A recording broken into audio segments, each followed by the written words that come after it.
welcome to our next installment of our Scholar Spotlight series. Today, I am thrilled to announce that we have Miyuki Ono presenting Interculturality and the Layers of Evidence within Husserlian Phenomenology. Miyuki, thank you so much for joining. I've been begging for a presentation for so long, and today is the day. Thank you so much. Thank you for having me. I'm very excited. All right. Well, I cede the floor. You go right ahead. Yeah, the main point of the introduction is saying that we're going to examine intercultural experiences to understand the validity of all experiences, because intercultural experiences are something very foreign to you. And through understanding something very foreign to you, I'm going to argue that we need to know more about ourselves, or like unmask the layers of evidence within ourselves. And because we unmask the layers of evidence within ourselves, the validity of our experiences become clear. And in this sense, intercultural experiences and validity are connected. And that's why I'm going to look at intercultural experiences to understand more about ourselves. Yeah, that's pretty much what it says in the first paragraph. Before understanding the fundamental layers of evidence of our experience, we must be conscious that we live in a life world with prerequisites and presuppositions. Oh, wait, I didn't skip. Okay, I'll stare at the screen one time. Okay, before understanding the fundamental layers of evidence in our experience, we must be conscious that we live in a life world with prerequisites and presuppositions. We reach the fundamental layer by stripping back the presuppositions and revealing the core that makes our life world possible. However, the stripping back process is a challenge because we are dealing with evidence which is so apparent and so deeply embedded in our experience that it is hard to even consider it a presupposition. We often experience this type of stripping back when we experience a reverse culture shock. That is, in our accustomed culture or home world, Heimwelt, as Husserl would call it, there are things that we take for granted and never need to second guess. The driver being on the left side of a car, for example. While living in the States, everything functions well and there's no need to question the validity of the driver being on the left side of the car. However, upon entering a car in Japan, an American would feel uneasy when realizing the driver being on the left side of the car is a presupposition and not a prerequisite of the car. This is a way in which we are forced to take some distance from our experience and realize what we took for granted. Through this process, our home world starts to be experienced as something foreign, and we start to realize that the a priori that was deeply embedded within ourselves is actually just an instituted, gestifted validity that was always already at play. In phenomenology, this process is performed methodologically to reach the validity of our experience. I will introduce an interpretation of Husserlian phenomenology that is a new type of transcendental philosophy, which provides evidence not only to our perception and judgment, as in Kantian transcendental philosophy, but in all transcendental achievements, including completely foreign experiences such as intercultural experiences. Evidence and the development beyond Kantian transcendental philosophy. Husserlian phenomenology is heavily influenced by Kant and the Kantian pursuit for validity. This can be seen by his use of transcendental philosophy, Husserl's use of transcendental philosophy. Both Kant and Husserl intend to establish a rigorous understanding of our experience by returning to the fundamental a priori, and hence returning to something that cannot be doubted. Kant understood our perception by referring back to time, space, and the categories as the a priori forms of sensation and understanding, and applying material content to the forms. For Kant, there is a fixed set of a priori, and this fixed set applies to all humans universally. Therein lies the crucial difference between the two philosophers' thinking. Namely, for Husserl, the a priori is established. In this sense, there can always be more a priori, which sinks into our consciousness and reappears as at the relevant instances. With Husserl's methodology, we can trace the a priori back on many levels. That includes, of course, the level of perception, but also time consciousness, as well as cultural differences in the life world. Husserl accepts experiential a priori, which is a contradiction in itself for Kant, as the a priori understood by Kant is something which is evident without the need of experience. For Husserl, we establish a priori through experience. For example, Husserl believes that we learn that the color red is an extension through eidetic variation. Namely, we can imagine red blood, red tomato, or a red fire. However, in all of these case variations, we cannot imagine red without extension. Or in other words, in all possible variations of red, red has an extension. Therefore, when something is red, it must apodictically have an extension. This apodictic evidence can be reached through reflection and the uncovering of the already at play a priori connection. Just like the previous mentioned example about the car, which would be considered a cultural a priori for Husserl, but a posteriori.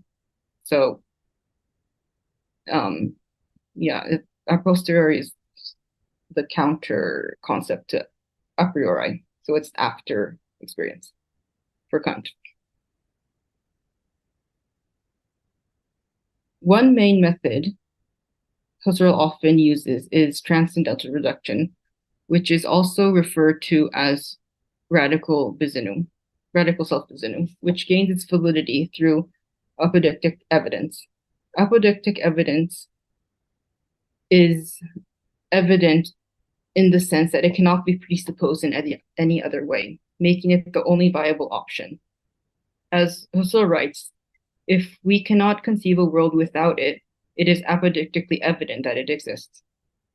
Husserl clarifies further what he means by apodictic evidence in the following quote.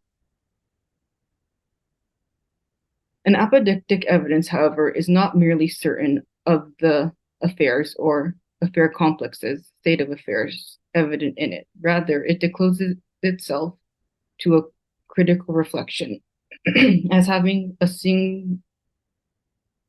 signal peculiarity of being at the same time the absolute unimaginableness, inconceivability of the non-being, and thus excluding in advance every doubt of objectless empty. So this is saying that apodictic evidence is when only that is conceivable. All the other options are inconceivable, then it is apodictically evident that that is the case. Husserlian phenomenology is the pursuit of essences, and essences are the sedimented a priori, which we establish and are always at play, but tend to explicitly appear. Hence, experience is necessary to reach the a priori association that are at play within our experience. Understanding the implicit motivation and conditional possibility of our actions and the goal of transcendental philosophy and transcendental phenomenology. Therefore, Husserl believes he is pursuing a more pure and radical transcendental philosophy than Kant, as he questions the source of a priori, contrary to Kant. Another crucial difference that follows from Husserl's more fundamental understanding of a priori is that the I is no longer merely a universal form, but rather a content-rich ego pole. Husserl writes, but it is to be noted that this centering ego is not an empty pole of identity, any more than any subject as is such. Rather, according to the legitimacy of transcendental genesis, with every act emanating from it and having new objective sense, he acquires a new abiding property. For example, if in an act of judgment I decide for the first time in favor of being and of being thus, the fleeting act passes, but from now on I am abidingly the ego who is thus and decided that I am of this conviction. So Husserl has content within his most fundamental core. And so it's very different from Kant, who distinguishes very sharply material and form. For Husserl, you can't be distinguished so sharply. And even in the most fundamental aspects of the ego, it also contains material, as Husserl as Kant would call it. And yeah, it's more content rich. As can be seen from this quote, the difference in understanding of a priori also eliminates that Husserl does not possess universality in the same sense as Kant, because we do not share the same forms, but rather gained a priori through experience. Husserl summarizes his tasks as such. All transcendental questions, starting from the question of transcendental meaning of the world, obviously ultimately leading back to the question of this essential structure or to this primary being or primary event of the concrete and lively transcendental stream of consciousness and the I experiencing in it, the I of all transcendental acts and of all transcendental achievements. We will talk more about like the primary I and the most fundamental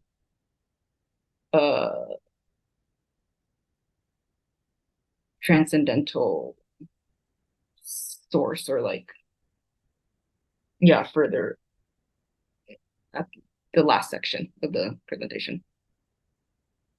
We will return in the final section to what makes Husserlian phenomenology universal, namely the method in which we constitute the I, time, and the world. Home world, Heimwelt, and alien world, Fremdwelt.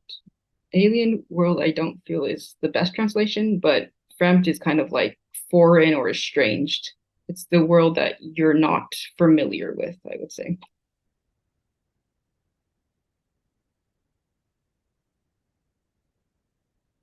We can learn about foreign cultures in many ways. However, when one is fully immersed in a foreign culture,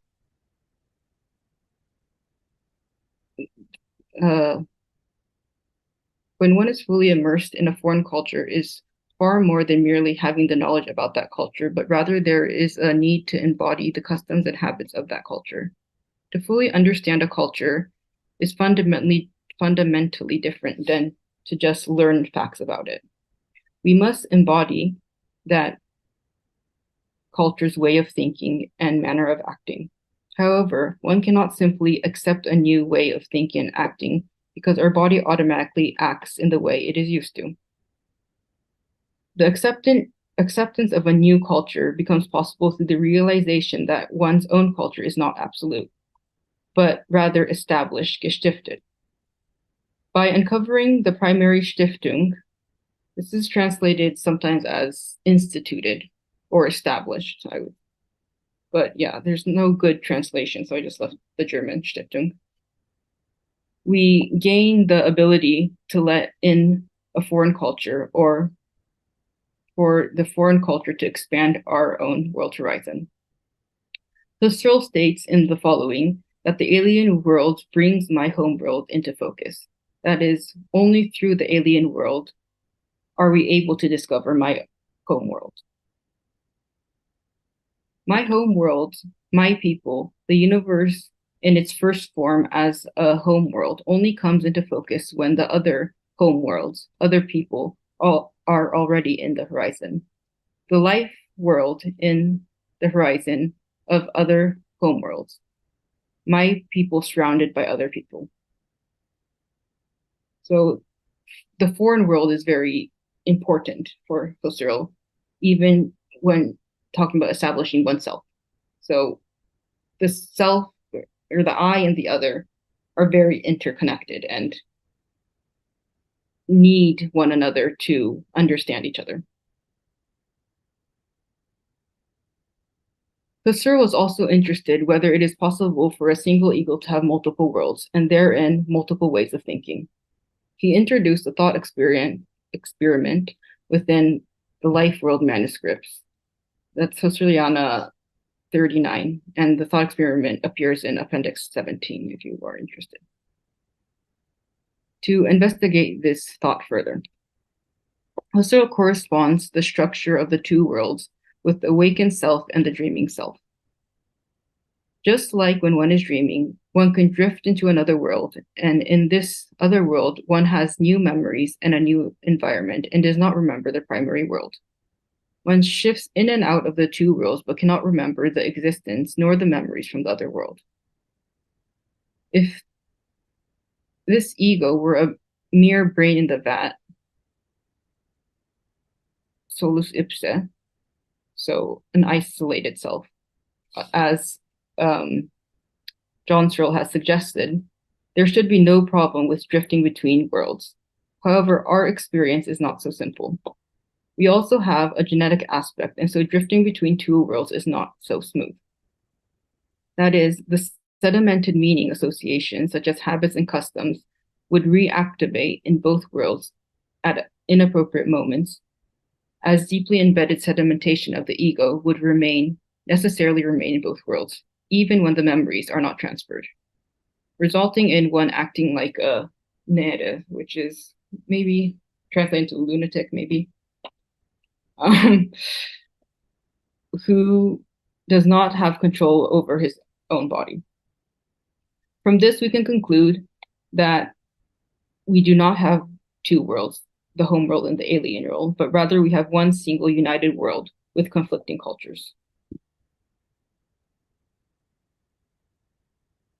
Now, I mean, we normally live in our home world, or better, an environment that is really familiar to us, although not familiar in all individual realities, which can really be realized for us through contemplation. In the indirect horizon for the foreign humanness and cultures. Yeah, it's just Menschheit. You could say humanness or like, humanity. Maybe is also one possible translation. They belong to it as alien and strange, but strangeness means accessibility in the actual inaccessibility, in the mode of incomprehension. In principle, there is no perfect knowledge of the other. It is made of individual historicity, a genetic self-constitution, which I cannot really reveal completely, even only in part.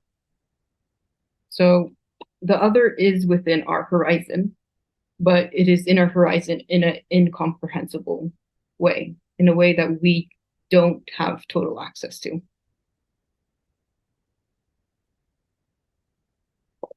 Husserl believes that if one loses the unity of the world, one also loses the unity of the person.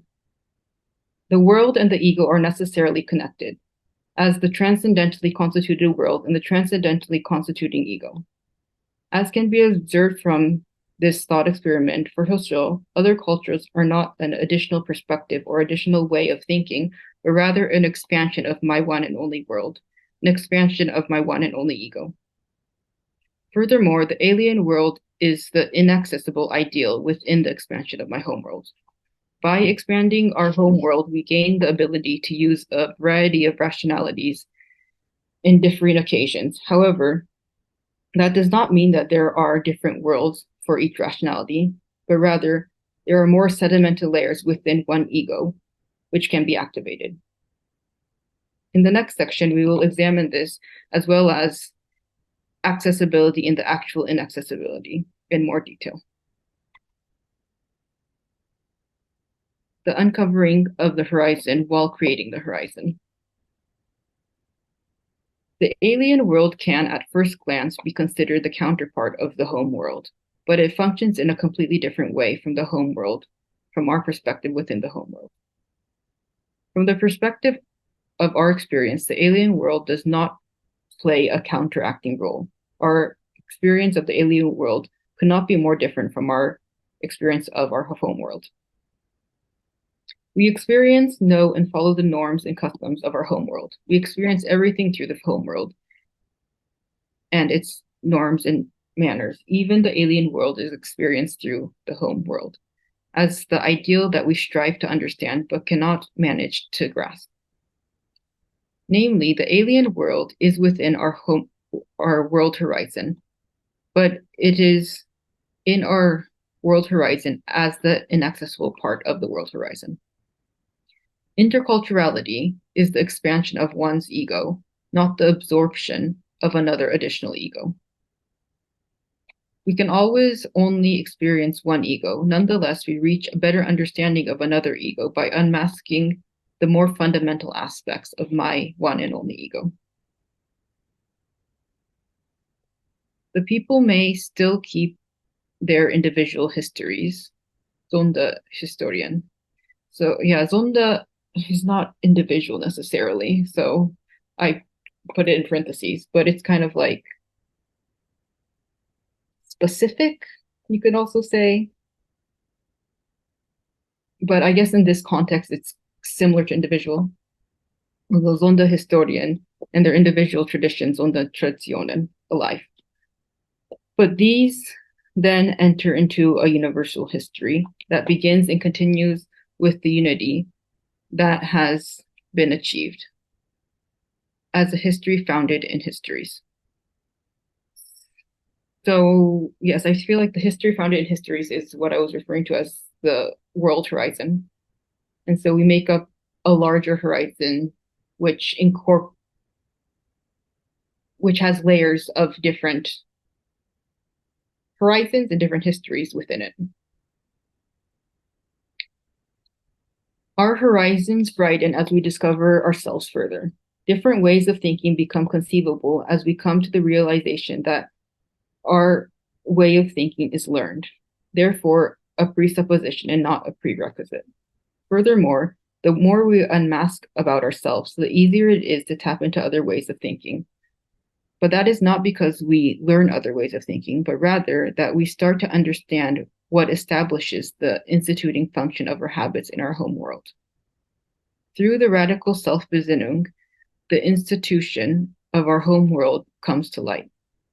Through the investigation of the Stiftung, a priori aspects reveal themselves, and we find out that the a priori is not necessarily a priori in the Kantian sense, but rather a deeply embedded meaning association. Furthermore, because a priori is deeply embedded customs and habits, historic and life-real a priori becomes possible. Husserl uses historic a priori and life-real a priori in Crisis, and it's dealt with a lot in the Origin of Geometry, which is an appendix of the Crisis. As it becomes clear that everything goes through a Stiftung, and by unmasking the a priori, the evident-making act, evident machen, which is an objectifying act, plays a significant role. We'll talk more about the objectifying act later when we talk about the lively present. Within our everyday experience, we not only passively observe our environment, though we can also assess the situation, set goals, and take action to change the situation to our liking. However, what exactly is happening during the process of action? Through reflection, this process only partially becomes clear because many of the causes of our action are deeply embedded, and it is difficult to identify the cause of action. The radical Self-Besinnung is the process of understanding oneself through investigating what is foreign to us, or conversely, understanding something foreign to us better by examining ourselves. This process progresses in a zigzag movement, allowing the understanding of the foreign and the self to increase in correspondence. Husserl analyzes the zigzag process by establishing the arche, or origin, and the telos, or goal of our experience. Something foreign to us can never fully be grasped, but the action of striving for the foreign way of thinking already enlightens us about the way in which we experience. And this in turn allows us to understand a bit more about the foreign world. The foreign world is not fully accessible to us. Nonetheless, the striving for the telos, or the foreign world, continuously reveals implicit aspects of ourselves, and it allows us to understand ourselves as well as the foreign world ever more. But it, which is the life world, is the subjective and relative being validity of human being as subjects for the world. And these subjects are always living in interests, instinctive, but also imaginative and volitional interest purposes. We always have purposes, and what is intended always flows into the given world as what is awakened, and the given world has always already become from human interest, somehow always already acquired as our world of consciousness.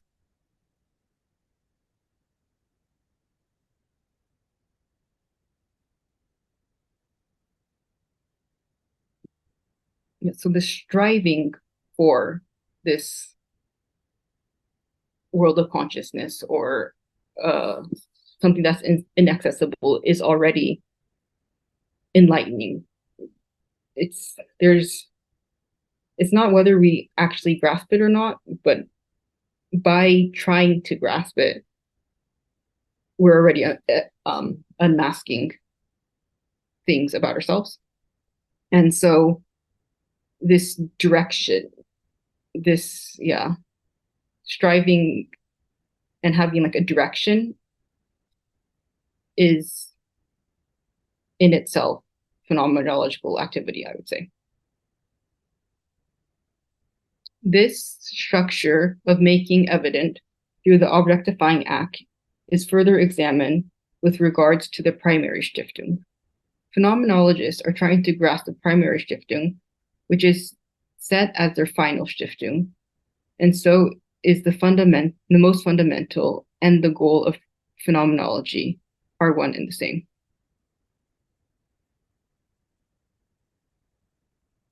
A priori Stiftung are sedimented components that we can reactivate and use without question.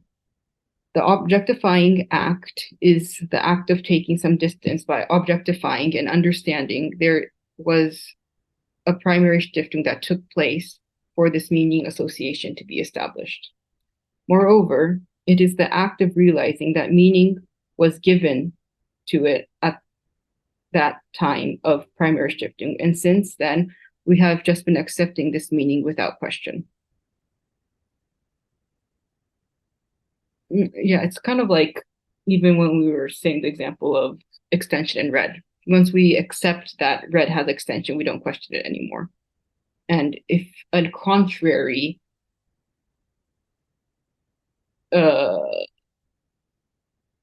way of thinking were to come up, we would have to question it, and we would have to reflect upon the Stiftung that we once already performed.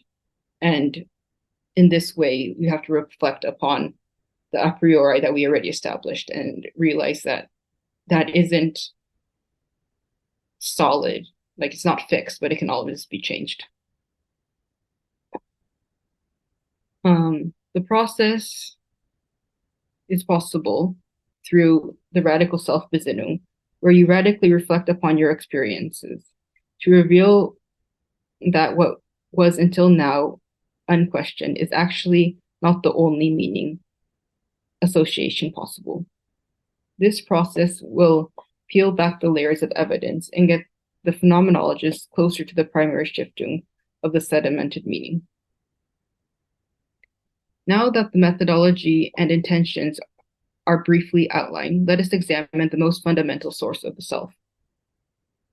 Husserl analyzes what makes up time constitution, and through this process constitutes the self and the world, namely the lively present. The structure of unmasking can be traced back to the lively present, largely popularized by Klaus Helt, in which he analyzes the so-called C manuscripts, where Husserl is tracing back what generally makes time possible. Time constitution, as well as self-constitution and world constitution, can be traced back to the primary phenomenon, Urphänomen, or also referred as the primary ego, Ur-Ich. Let us analyze the lively present further. The lively present is the act of entglidende Zusammennahmen. This is very hard to translate, but it means like letting it slip away while simultaneously bringing it together. And so, yeah, I think this action is what is always taking place in all the levels. So it's just one act, actually. But within this one act, you're letting something slip away, but you're also holding it together. And he primarily uses this concept when he talks about the lively present. Yes, I think it says in the paper. On the one hand, there is a stream of consciousness, which is the lived experience. This is the most fundamental phenomenon, and that which makes time, the self, and the world possible. On the other hand, there is something there. On the other hand, when trying to comprehend the stream of consciousness, we use the objectifying act, or in this case, the temporalizing act, which creates distance between the stream and the act, resulting in never being able to actually grasp the stream itself. The stream, therefore, is an ideal or telos, which we strive for, and in the process of striving, create time, self, and the world. So, very hard to explain, but the stream of consciousness is always streaming, but in phenomenology, we try to understand what the streaming thing is. And so we do this by reflecting upon it and objectifying something that is streaming. And so the time constitution is streaming away, but by trying to grasp it, we're also bringing it back together. So we're trying to grasp something that is going away, and we can never actually grasp the thing itself. But this act of understanding that time is moving, but at the same time, understanding that we're keeping it together through the objectifying act by trying to understand it. And so this almost being able to grasp it and trying to grasp it, but never being able to grasp it, I feel like is the fundamental structure that you can see in the most fundamental core, which is the lively present, but also in intercultural experiences. And so intercultural experiences would also be like letting it slip away while bringing it together. And in this sense, it's a telos, an ideal that we can never grasp. The stream, therefore, is an ideal or telos, which we strive for, and in the process of striving, create time, self, and the world. The telos is within the horizon of time, but it is the inaccessible part of the horizon. That is, the process of striving allows us to unmask the striving self, the world, which is being strived for, as well as the time in which this act is taking place. The temporalizing act has the function of constituting the self and the world and time. This striving creates the zigzag movement between, because we can get gradually closer to the stream of consciousness by unmasking more things about ourselves. However, we can never quite reach the stream itself, which makes the phenomenological activity an infinite task, which is always performing the zigzag. And so this lively presence, Husserl says, is the most deepest and fundamental self, because when we try to grasp time, the thing that's trying to grasp it is the ego. And so it constitutes the ego. And the thing we're trying to grasp is the world. And so it constitutes the world and it constitutes time. And so the self, the world, and time are all constituted simultaneously through the lively present. And so the lively present is the most fundamental. It's the primary I, it's the primary time and primary worlds all in one. And I think the zigzag movement starts here. We can't go further. So it's like, I feel like the zigzag movement begins here and establishes more layers of evidence all the way up to the intercultural layers of evidence. But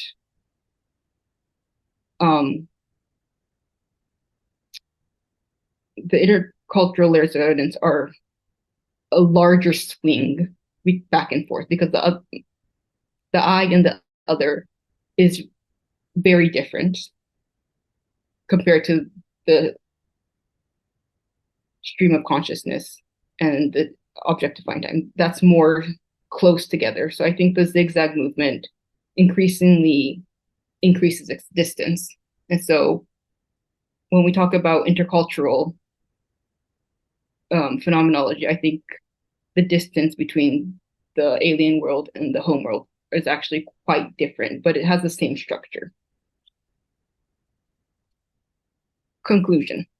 In this presentation, I examined the difference between Kantian and Husserlian transcendental philosophy and how the developments Husserl made allowed him to have insight into the genetic side of experience, such as intercultural understanding. Husserl understands the phenomenological method as a movement that is always already striving for a more fundamental a priori, as well as the expansion of the horizon through implicit a priori. Husserl maintains that we cannot understand ourselves without others, and through understanding the other, we unmask our implicit layers of a priori evidence as well. I would like to look further into the interrelation between the homeworld, the alien world, and future research, and examine the Husserlian method further by including other thinkers such as Mark Rascher and Kitaro Nishida. Thank you. Yay! Thank you. Awesome. What I loved about this, to take it back to that Kant comparison, what Husserl brings to the table to transcendental philosophy. You were talking about only through the alien world are we able to discover our home world. I appreciate this direct encounter that Husserl is pushing forward. I see in Kant's practical philosophy a way of deducing that there is a broader perspective. Through the categorical imperative, we reflect on our maxims. Of course, they don't live up to the universal law, and we can use other cultures and practices as an example. I always give to my students, you know, here in America and in Western society, to be a good drummer, you must know your rudiments. And that seems like universal law, especially in my classroom. But in other cultures, we have rudiments. Yeah, so those other cultures can help us wrap our minds around the universal law and help us to expand beyond that presumption. But in Kant's philosophy, we're engaged in just a logical exercise. There's no direct encounter with those other cultures without rudiments. We just know that our maxims don't live up to the universal law. So I appreciate what Husserl is doing here. And I think that further amplifies what you said about that material and form divide that is so strict in. Yeah. So I appreciate you bringing out the intimacy of the world and the ego in that core of the lively present. Yeah, I feel like, yeah, our experiences are so, like the form, the material are so intertwined that dividing it is a very mechanical operation. And it's not like genuine. It's very, yeah, I feel like it's easy to understand because it's mechanical, but it's not genuinely what we experience. And so I feel like one of Husserl's like core theses is going back to like genuinely what we experience. And so in this sense, I feel like he had to disagree with Kant in that sense. We have a wonderful question in the chat. Husserl refers to Stiftung as being deeply sedimented multiple times, which makes me curious what Husserl might say about not only the individual's ability to change, but culture's ability to change. Perhaps that we are initially resistant to change because we refuse to unmask and confront our ego selves. Could that be the case? Yeah, I think it's very hard to change because we're not conscious that we're doing things. Like it's not like we consciously are scared to change. It's just that we're not conscious of it. And so it's very hard to change. And so I think the only way to change is to understand that we'll take some distance and see that this is something that we created a meaning association. And so this is not fixed. This can always be, you can always take a different perspective. But I think it's very hard to see that you can take a different perspective because they're so deeply sedimented. And yeah, Um, I feel like it's, I think within the question, what I'm kind of, what do I say? Getting stuck on is the word resistant to change. And I guess it's not resisting because it's not conscious, but it's more of you need to unmask things to have like give the space to change in a sense. okay. Yeah, I mean, reflecting on American culture, Mm-hmm. to piggyback off of this question, we see a melting pot of so many different cultures. Yeah. Um, or at least maybe that's the ideal that we should for. Certainly assimilation here. But speaking in terms of civil rights, for example, the culture before major protests is was designed, perhaps maybe, or just at least practiced that others are less than and do not deserve Mm-hmm. the same rights. And even with changes in the law, culturally, sometimes we don't keep up. Even though I would argue that in some instances, culture can change the law if it weren't for representation on television and protests and the like. The LGBTQ community would not have achieved um, legal marriage status and the like. But in so many areas of America, not even just in the South or in places you would expect it to be, you find these pockets of discrimination. Um, and culturally, we cannot keep up. So I'm wondering too about this capacity to change. Um, Even though there might not be implicitly a resistance to that change. Some folks see the change happening and then actively try to stop that realization within themselves.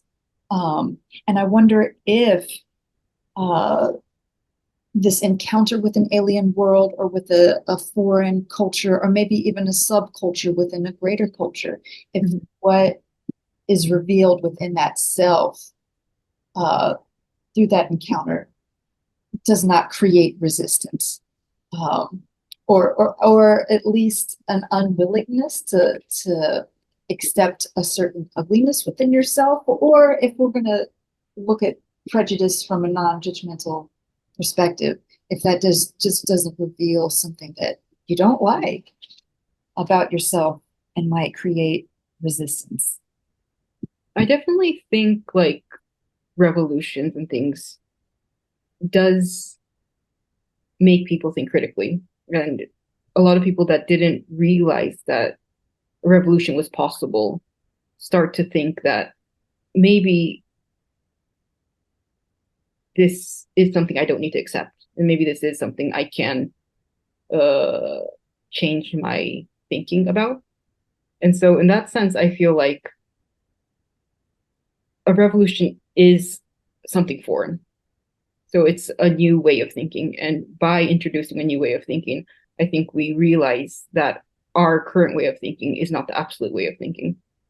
And so, in this sense, I do think that a revolution does unmask a lot of things about ourselves, and it um, creates the possibility of change. So that possibility of change can perhaps mitigate that resistance that's generated, that might not be implicit, for this world is constantly changing and that stream of consciousness is constantly slipping away, or moments are slipping away, Mm-hmm. so that maybe tapping into this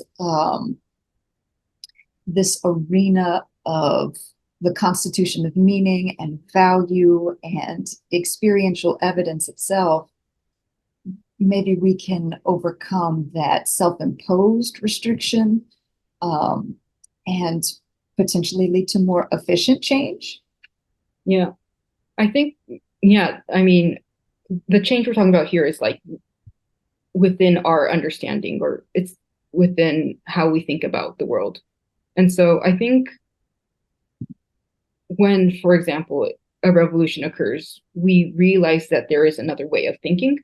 And so I think that also gives us the ability to go back and forth from the two ways of thinking. And in that sense, it broadens our horizons. And so by something new appearing to us, we go deeper into ourselves and realize, like, oh, this wasn't a fixed thing that we couldn't change. And that expands our horizons, and that gives us the possibility to see both sides of the argument. Yeah. Interesting. Interesting. I'm wondering if you can say a little bit more about this zigzag, how it um, originates within the lived present, but then how it can um, grow or expand, or how we might find it at these different levels, such that you see a zigzag on that grand cultural scale, that zigzag happening in the lived present. Maybe it isn't necessarily small, but it's very relative to you, the experiencer, but to then have that zigzag grow uh, into further reaches of your known world, and then to come back, it's like Yeah, it's traveling greater distances. yeah, exactly. So what's the power behind that zigzag? How can it hold that great distance between cultures themselves? I think so. When you're talking about cultures, I think like through understanding the other, you understand yourself more. And through understanding yourself more, you understand others more. And so, in this sense, through this zigzag of understanding a little more of yourself, you understand a little more of the other, you understand, and then it goes back and forth and to broaden your horizons.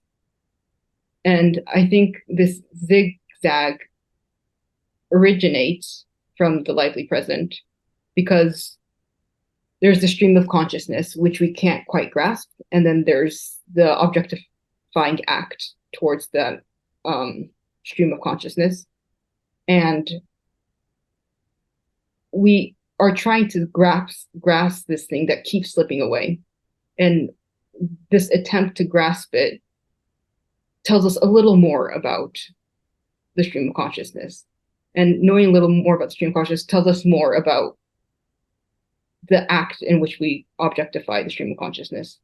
And so I think this zigzag is always occurring with something that we can almost reach, but we can't quite reach. And by not quite being able to reach it, we have to go back to it. We can't stay at the stream of consciousness because then we wouldn't understand anything. So we have to come back to the objectifying act. But we want to know what the stream of consciousness is, so we can't stay at the objectifying act either. We have to go back to the stream of consciousness. And so there's a zigzag that occurs to slowly let us understand more about this thing that keeps slipping away, but we're trying to gather the pieces and understand what exactly makes up the self, what exactly makes up the world, and what exactly makes up time. Yeah. So it's like this striving gives it the power, especially in what seems to be, to me at least, an exhausting act of trying to understand where your presuppositions come from and how they shape your experiences, how they shape your understanding of reality and the self and other. This infinite task set before us. Oh, that seems tiresome after a while. And yeah, no, I would agree. I think it's like this never ending. But I feel like phenomenology is a movement. Like through the movement, you gain more knowledge. Like I think Husserl would never see phenomenology as something that reaches the absolute, I don't know, like in Hegelian sense, like the absolute Geist, the absolute spirit. Like that's not something that Husserl sees as the phenomenological methodology. And so I think for him, it's very important that it's like an everlasting, always on the move type of method. That, yeah.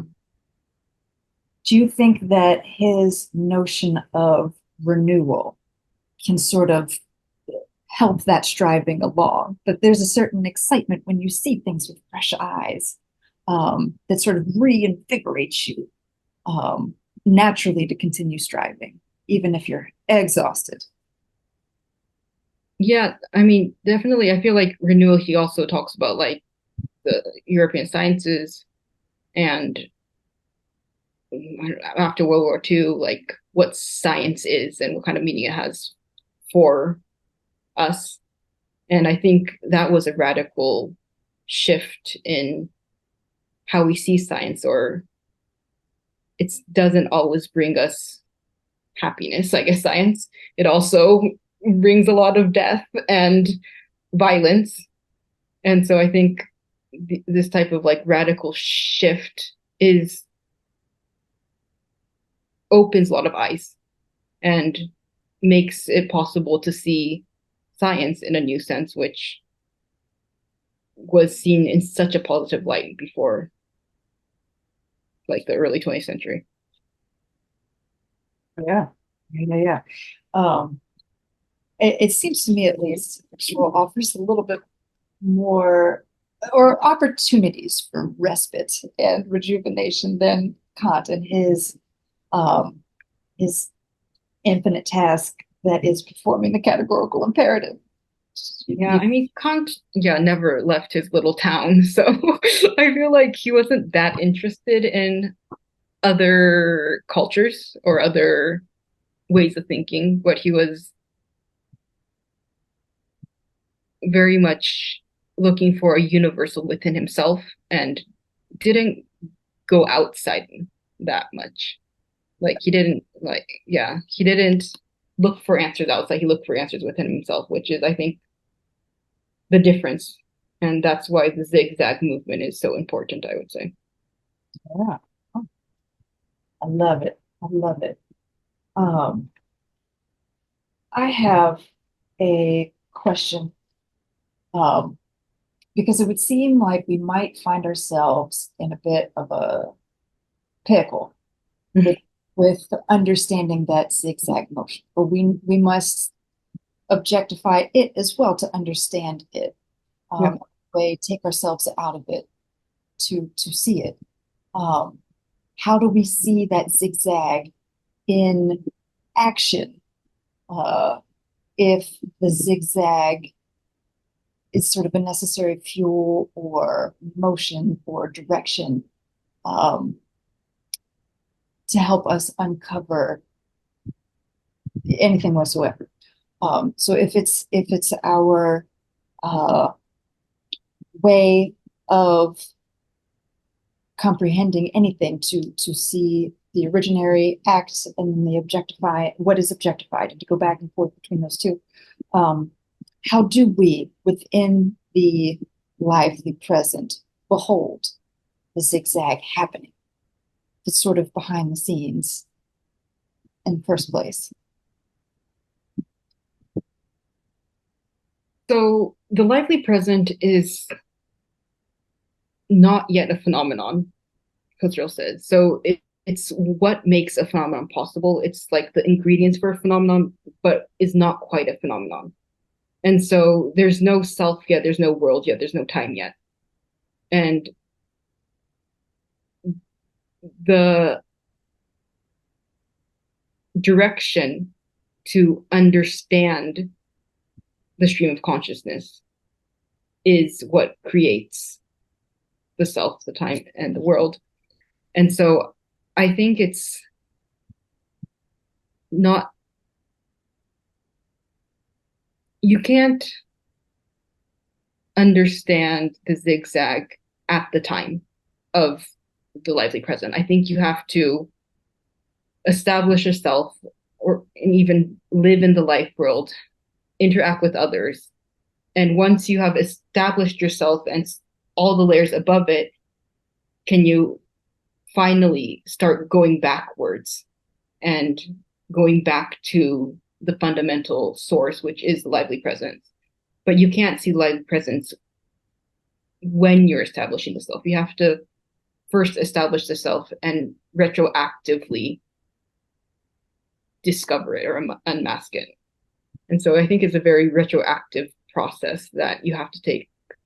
And yeah, it's, you really can't uh, know or be conscious of doing those actions while it's happening. So we need to generate almost not a hierarchy of needs, but a sort of certain foundational experiences and a level of development need to be set in place first for this zigzag to appear or for us to be even able to retrace. Yeah, exactly. So it's always operating, but we're not conscious of it. And the only way we can be conscious of it is to reflect upon ourselves. And so, yeah, so we live in like a genetic world where we generate meaning. And so we have to understand that there is, before the generation of meaning, there is like the static side of things where it's built up, but we have to understand that we ourselves are genetic beings. And so we, the static is the retracing of something that is more simplistic or more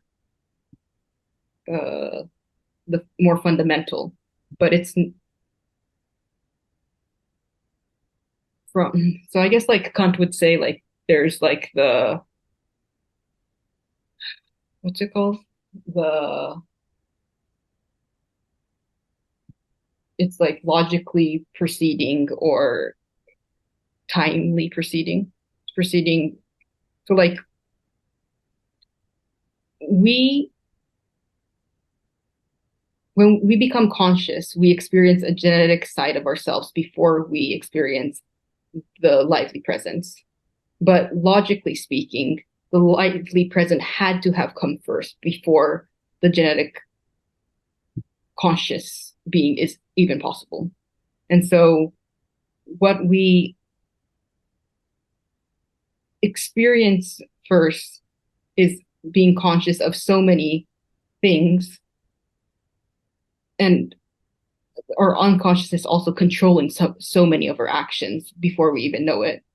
But we are retracing our steps to understand where these unconscious things come from, and how to understand that these unconscious meaning associations occurred beforehand, and we need to realize that it's not absolute and it's actually a learned a priori. And yeah, so I guess there's like two directions. Like there's the logical direction and then there's the chronicle direction. And those are in opposite directions. But I guess you have to establish yourself, you have to be conscious before you can retroactively discover the lively present.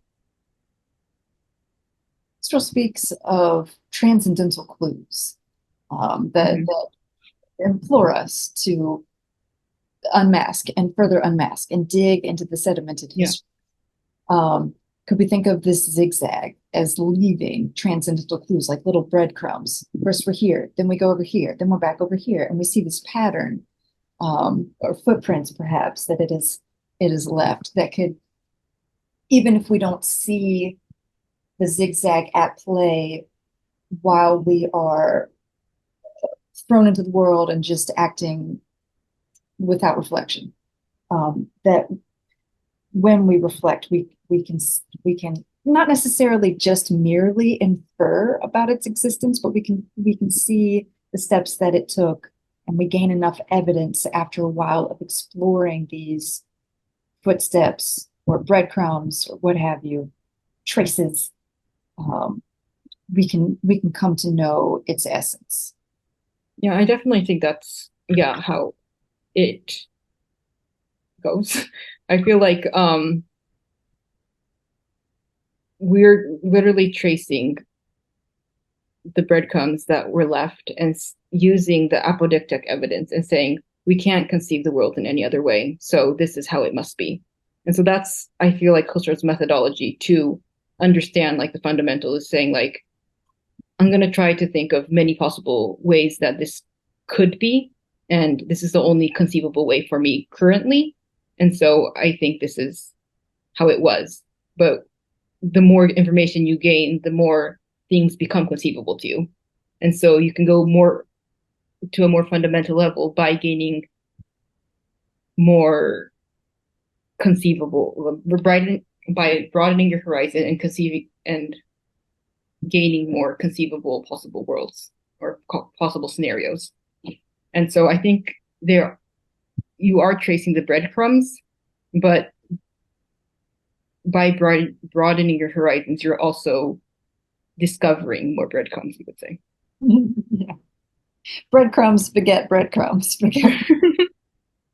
Oh, but I hear in your response the need to rethink our relationship to the absolute, because Husserl's after adequate knowledge so that we can expand. If we are so fervently tied to the notion of the absolute like we see in Hegel, then there is number one, no way to uncover this evidence of the zigzag because it wouldn't meet these universal standards. But we wouldn't have the opportunity to be prompted to further investigate, to explore those new breadcrumbs that await as a gift for our reward of all the labor that we've done, our as Sisyphus rolling Yeah, yeah, rolling that yeah, boulder up the mountain. Ah, yeah, um, yeah. I feel like yeah, not. I would yeah go as far as say like nothing that Husserl says is like actually absolute. It's just like as far as we know, this is the most viable option, and I can't think of anything else, and so we're gonna set this as absolute for now. But as we discover more things, the things that we thought were absolute change all the time. And so I think for Husserl, it's about finding what's absolute for the time being, but that doesn't mean that like it's absolute for everyone or absolute forever. Yeah, which yeah, I guess Husserl calls the essences rather than absolute. I feel like Husserl's language, to go back to that question of resistance to change, um, uh, this rethinking of our relationship to the absolute, I think can also help us to overcome that resistance. I think those who subscribe to a certain absolutism, whether it be a dogmatism or maybe you're a Hegelian, I don't know. But to reflect on what you previously believed to be absolute in the face of another culture or a moment of reflection upon your beliefs, you realize, oh no, it wasn't as absolute as I thought, those beliefs. Um, One might be presented with great shame, or it might ignite indignation from within, that might, create this resistance. But if we take Husserl seriously, it's like, oh no, no, that's okay. You had a certain level of evidence, and based on that evidence, you created an adequate worldview, and it's okay. We need to expand.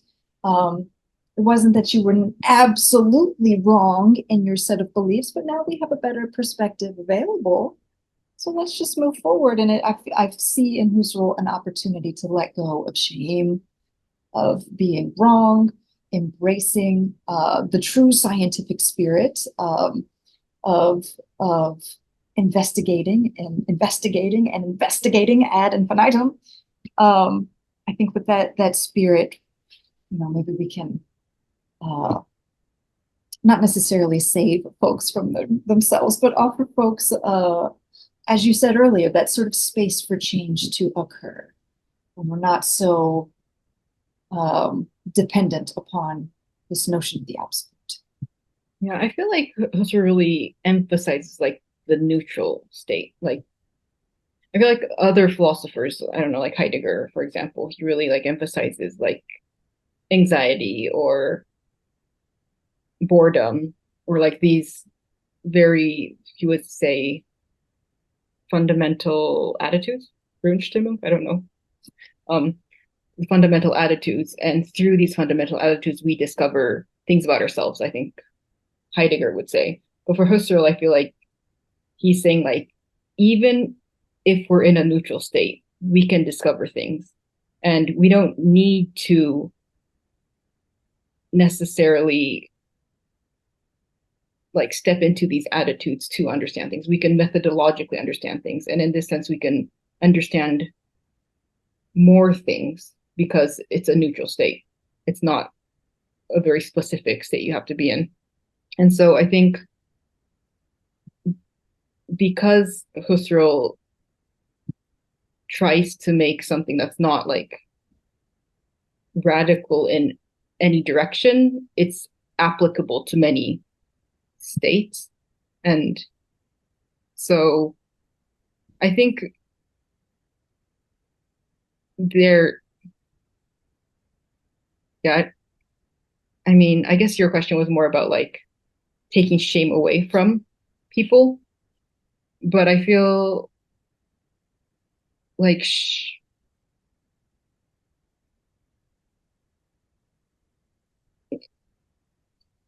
How should I say this? Yeah, maybe it's not exactly answering your question, but I feel like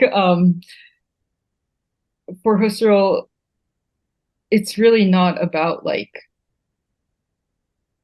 the shame or guilt or anything like that that you feel. It's more about neutrally reflecting upon how you feel to understand most non-biasedly.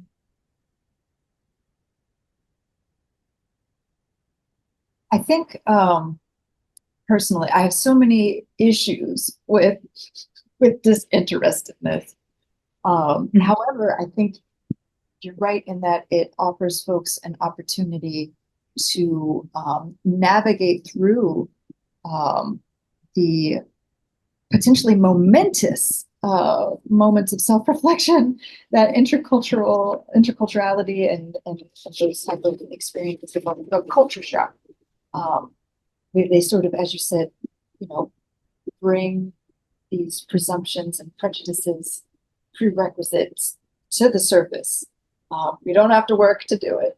Uh, However, it could be very well anxiety inducing, potentially shame inducing, or all sorts of feelings can be um, unearthed or activated. Um, Not necessarily, I don't want to say that Husserl necessarily offers a way to escape those emotions um, or what have you through his neutrality, but at least a way to navigate those feelings a little bit better. Uh, I feel as though at least someone who is emotionally disturbed on so many levels, there's no going through any change without there being emotional upheaval and turmoil. um, but I find solace in Husserl and a sort of middle space where I can achieve clarity and groundedness and um, a an eye within the storm, perhaps, of Yeah. emotional turmoil that is just. And I've never even been anywhere. Like just I can't even imagine how overwhelmed I will be when I finally get to use this passport I got last year. Oh man. I feel as though um, Husserl speaks to me spiritually as to how to become grounded and achieve a sort of disinterestedness through this upheaval. And while I disagree with his portrayal of disinterestedness and the role that it plays in uh, historicity as a sort of inevitable state that we must achieve because of this innate striving. Um, my goodness, it has that notion of disinterestedness has brought so much clarity for me, and to strive towards that level of acceptance Mhm. helps me at least process these emotions. So I don't know if that was a question. Yeah, I feel like you should feel emotions, but then reflecting upon them, you should have a neutral state. So he's not saying like you shouldn't have emotions at all. I feel like you should experience things within like the stream of consciousness as you experience things. But when you reflect upon it, then you should have more of a neutral state because it's like a methodological operation that you're doing now. And so within the methodological operation, by having a neutral state, you can apply it to any emotion that you're feeling. And so, yeah, I feel like this makes it applicable to so many emotions. So in that sense, uh, I mean, as a method, it's more universal. And so I think, like, I don't know, I keep bringing up Heidegger, but I feel like um, reading Heidegger, like, you really empathize or like you really fundamentally understand what he's saying because like his examples are like so vivid and you can like imagine, like, for example, the anxiety of being towards death, or for example. And so, like, you can really imagine those situations and you can understand what being is through these examples that he vividly describes. But I think because they're so specific, these examples, they're not as applicable to any situation. And because Husserl uses such neutral examples, it's more universal. It's not as vivid and fun as an example, I would say, but it's as a method, I think it's more applicable to many situations. Um, do you think that we could think of this neutrality as a sort of gentleness with yourself? But it's hard to see and accept your prejudices and biases and whatnot for what they are, um, without being judgmental about yourself, um, or hard on yourself or what have you. It's like these are the prejudices as they are. It doesn't make me necessarily a bad person, at least absolutely. I guess that depends on the prejudices that you have. But in a setting where, like in America, there's so much racism built into our structures, and no matter how progressive of a person you are, there's always another layer to uncover. Um, Mm-hmm. and if you're not gentle with yourself, um, it's going to be a lot harder to uncover those prejudices and to navigate through any emotional upheaval that discovering those prejudices might inspire.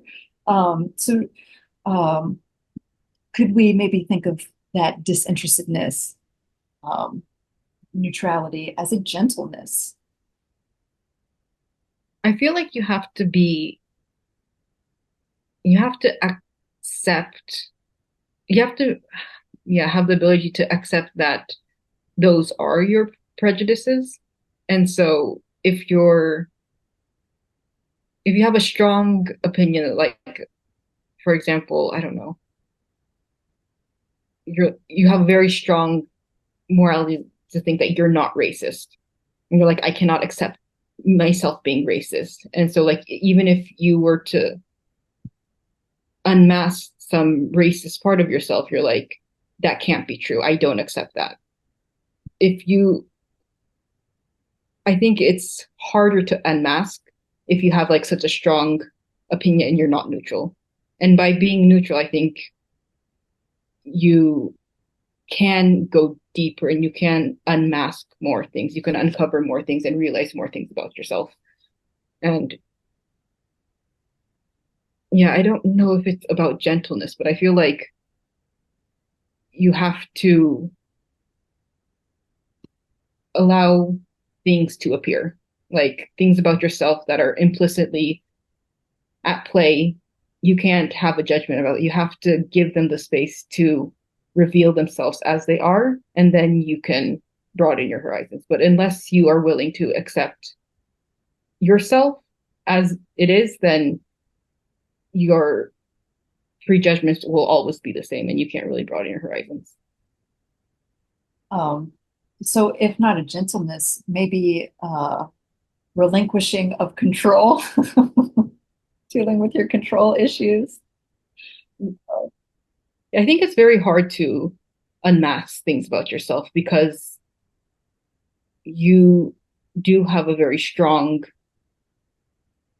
image of yourself and you kind of, it's not necessarily aligning, like your image of yourself and your presuppositions of yourself is not necessarily the same. And so when that doesn't align, I think it can often be very hard to accept that, like, that's what you believe. But yeah, for Husserl's method to be successful, I think you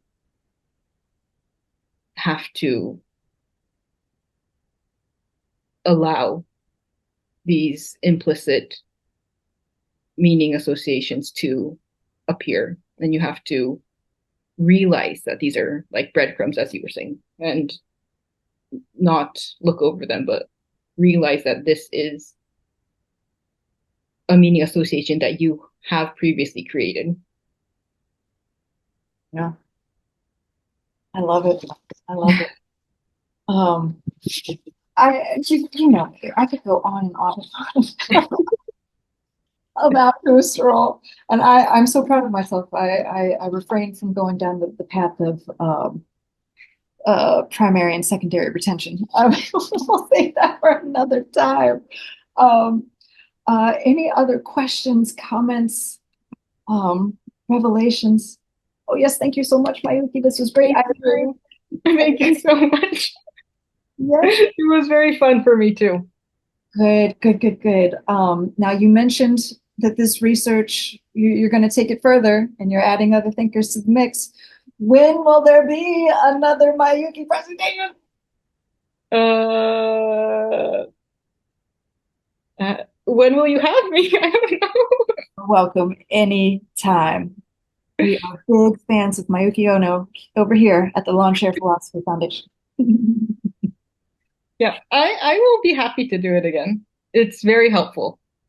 Okay, wonderful.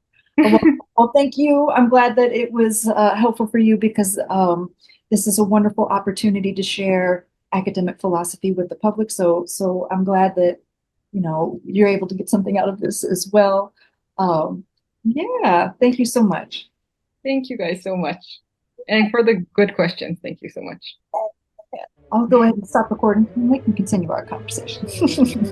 Bye, everyone. Thank you.